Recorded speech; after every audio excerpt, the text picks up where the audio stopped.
MLC Jeevan Reddy Jagtial పట్టణంలో విలేకరులతో సమావేశం ఏర్పాటు చేశారు. మోడీ పాలనలో ఉపాధి పథకాన్ని నిర్వీర్యం చేశారంటూ వ్యాఖ్యానించారు. మళ్లీ బీజేపీ గెలిస్తే రిజర్వేషన్లు కనుమరుగవుతాయి, రాజ్యాంగాన్ని మార్చేస్తారు.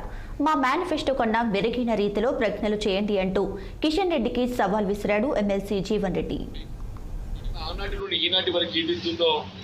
గ్రామీణ ప్రాంతం అంటే కులానికి ఎవరైనా రైతాంగం ప్రధానంగా నేను భావిస్తాను చెప్పండి.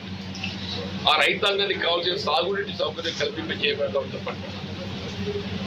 సాగునీటి సౌకర్యం కల్పింపజేయబడటంలో ఎస్ఆర్ఎస్పీ శ్రీరామ్ సాగర్ ప్రాజెక్ట్ కాలనీరు మరి అందింపజేయబడే విధంగా ఇప్పటికప్పుడు రైతాంగానికి అండగా నిలవడంతో పాటుగా విద్యుత్తుపై ఆధారపడేటువంటి రైతాంగానికి కూడా ఏ విధమైనటువంటి సాగునీటికి సమస్య ఉత్పన్నం కాకూడదు అనేటువంటి భావనతోని ఈ జగిత్యాల ప్రాంతంలో దాదాపు ఒక 33 KV సబ్సిడీలు ఏర్పాటు చేసుకోవడం చెప్పండి.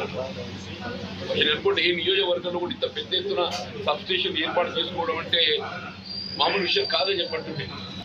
ముఖ్యంగా ఆనాటి నుండి ఈనాటి వరకు ఏదైతుందో